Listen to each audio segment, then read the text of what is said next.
The Silent Forge: How Solitude Creates Stronger, Stranger Minds. Have you ever wondered what happens when a mind grows without interruption, when a person lives most of their life in silence, untouched by the world's noise, free from society's expectations? What if that person isn't broken by loneliness, but instead becomes something else entirely, something powerful, maybe even dangerous? Today we dive into the radical mind of Arthur Schopenhauer, not just to understand what he thought about solitude, but to explore one haunting idea, that solitude doesn't just isolate you, it transforms you. And that transformation can either elevate you beyond the masses or disconnect you so deeply from reality that you become a stranger to life itself. Click subscribe to this channel to get more profound insights.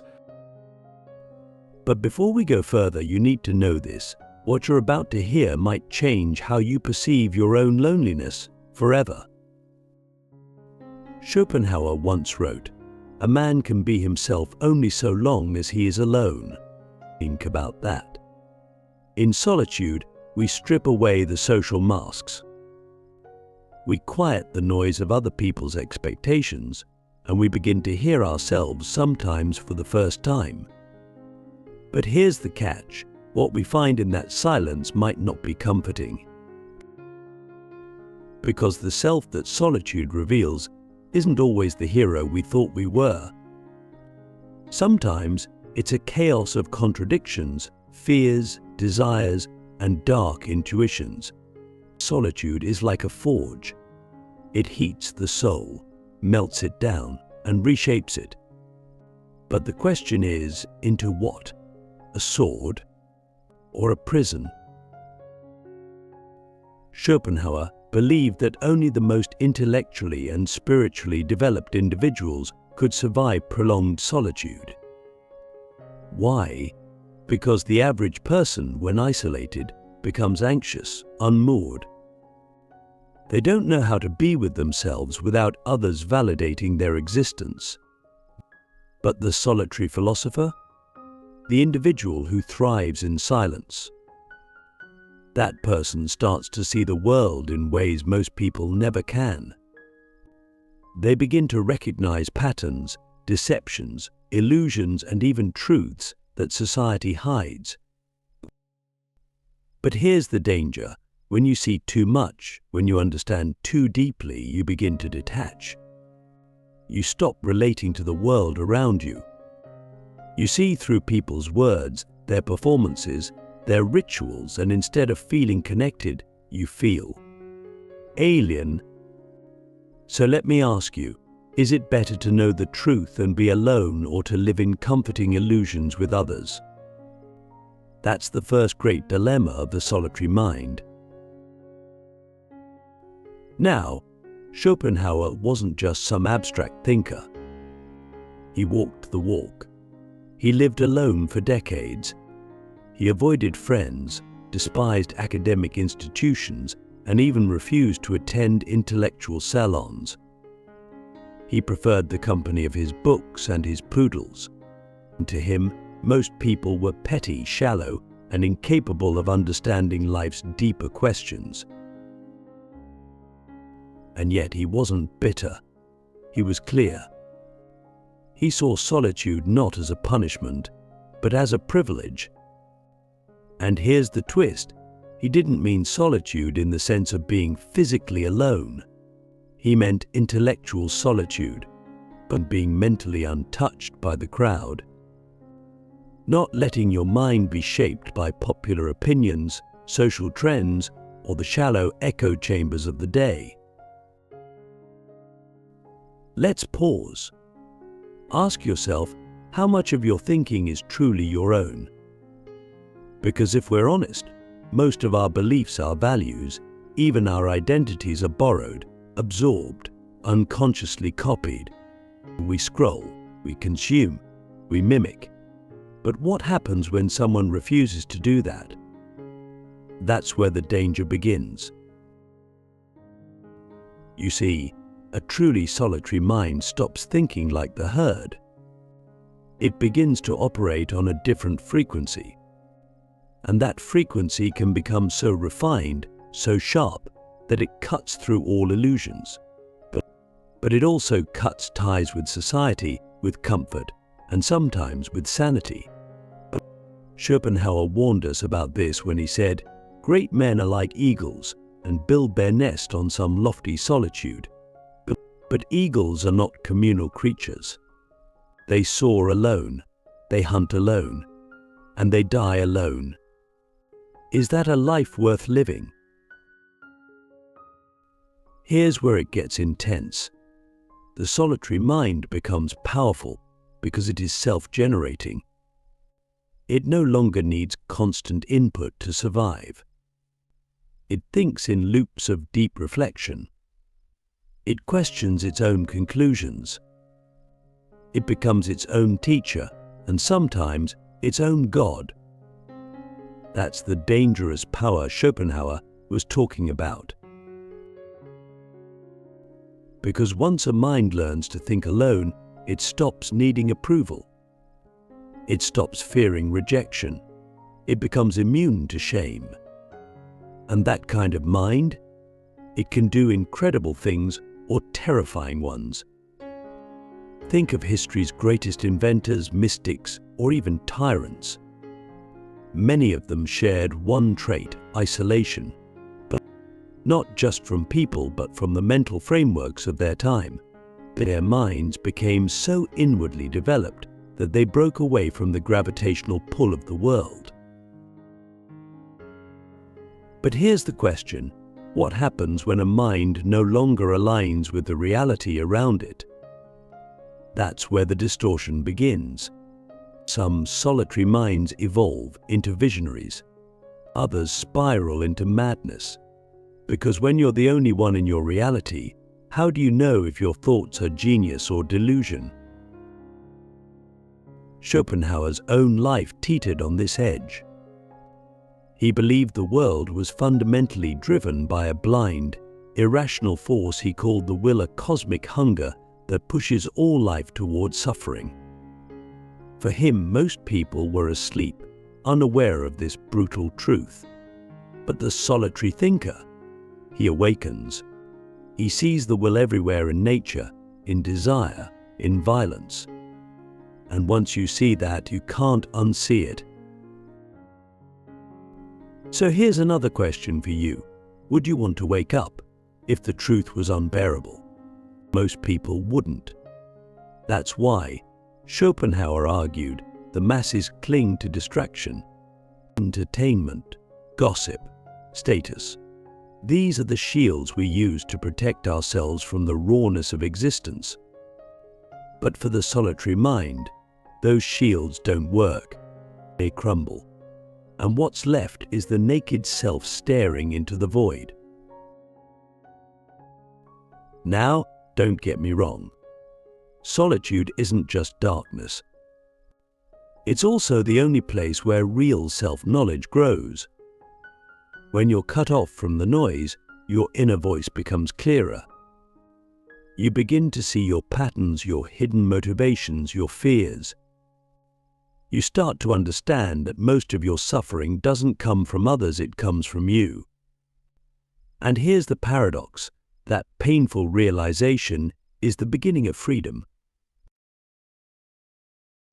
Because once you see that you can change, you stop blaming, you stop pretending, you start taking responsibility. And that's where the solitary mind becomes dangerously free. Free from illusions, free from expectations, free from the roles society wants you to play. But with that freedom comes loneliness, not the superficial kind, but the existential kind. The kind where no one else seems to see what you see, where your insights isolate you, where your clarity becomes a burden. So let me ask you again, would you rather be clear and alone or comforted by lies and surrounded by people? That's the choice Schopenhauer believed we all face whether we know it or not. Now here's the most haunting part. Schopenhauer didn't think solitude was something you should seek. He thought it was something that happens to those who are no longer satisfied with the world's distractions, to those who've seen too much, who know too much, who can't go back.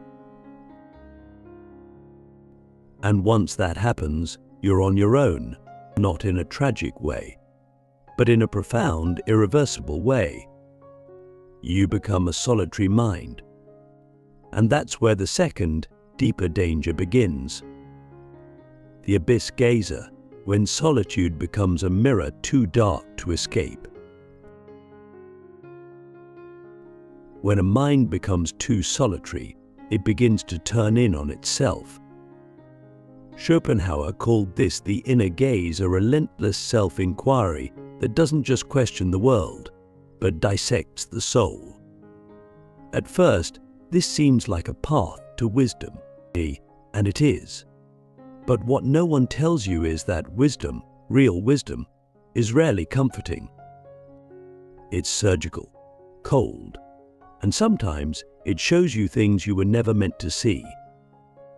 The solitary mind, left unchecked, risks becoming a mirror that reflects not just clarity, but distortion, fear, paranoia, and a kind of philosophical despair. Because when you stare deeply enough into your own mind, you eventually find something staring back, the absurdity of your own existence. And the more clearly you see it, the harder it becomes to live as if you don't. Schopenhauer believed that the will, the primal force behind all of nature, was not a rational, moral, or even purposeful thing. It was blind hunger, a meaningless drive that pushes all life toward survival, reproduction, and suffering. The deeper the solitary thinker gazes into themselves, the more they begin to feel this will inside them, not as an idea, but as a presence, a scream beneath the silence. And here's the terrifying truth: the more you see the will, the more futile everything starts to feel. Love becomes instinct, ambition becomes desperation, kindness becomes strategy, even beauty, art, music, poetry becomes a momentary escape from the crushing weight of the will. So what does a solitary mind do when it realizes that all of life is running on a program no one designed, no one controls, and no one escapes? That's where the mirror becomes too dark. Most people, when they feel this existential weight, run back to the crowd. They drown it in distraction. They swipe, scroll, drink, consume anything to forget. But the solitary mind has no such luxury. It has trained itself not to look away, and so it stares, not just at the world but into the abyss within. And like Nietzsche warned, the abyss eventually stares back.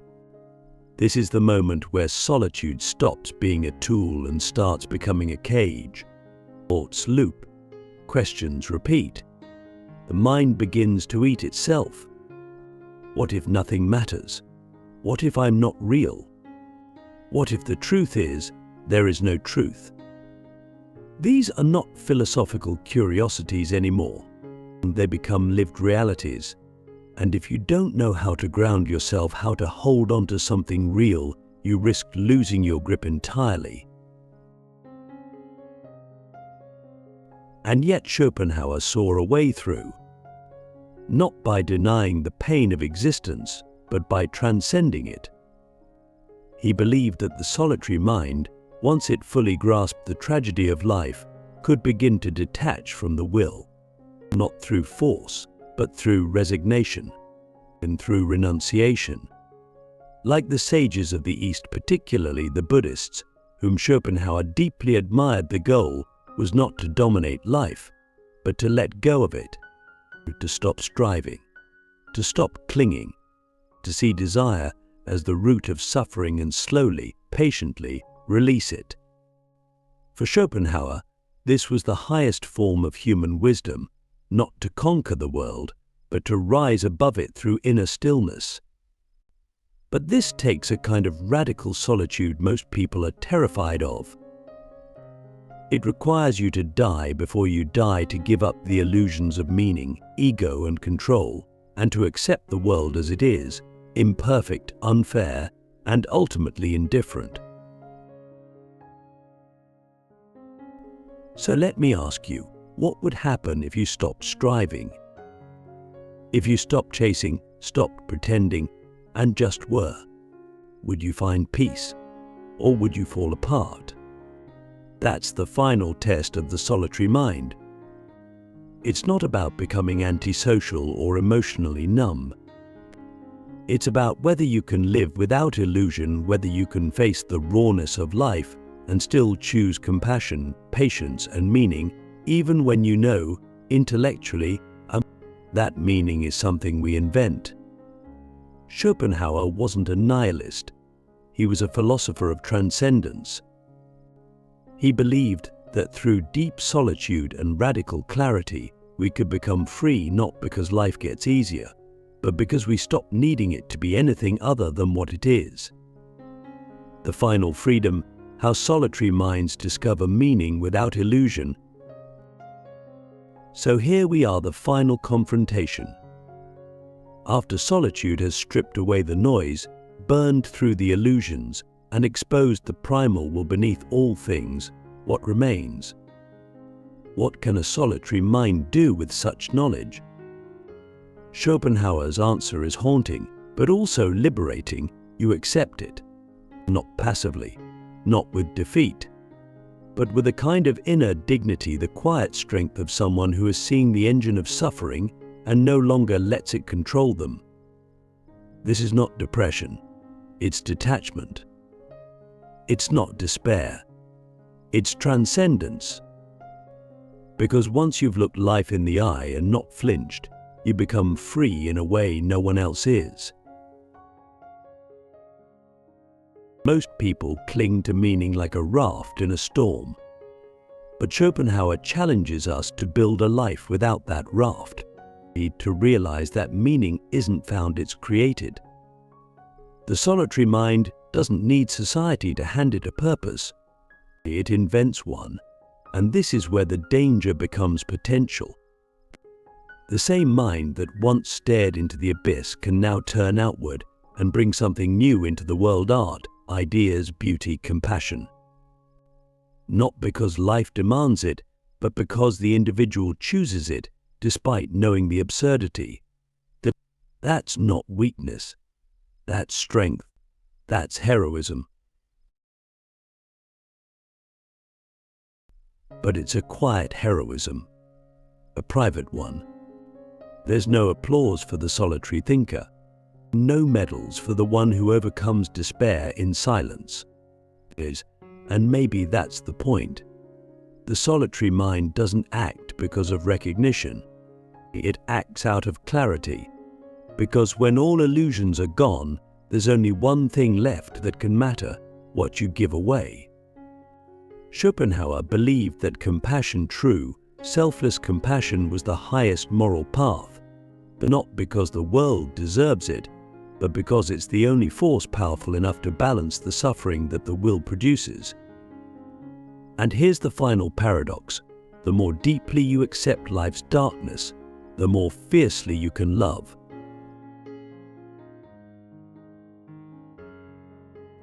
So we return to the original question: is the solitary mind dangerous? Yes, but not because it's violent or mad. It's dangerous because it's free. Free from approval, free from deception, free from the constant chase of pleasure and success. And in that freedom lies a power few ever taste, a power that can destroy or heal. Now I leave you with this final question: if solitude revealed to you the truth of existence, what would you do with it? Would you retreat? Would you collapse? Or would you, like Schopenhauer, quietly build a life of clarity, compassion, and internal strength, knowing full well that no one may ever understand you. That is the ultimate freedom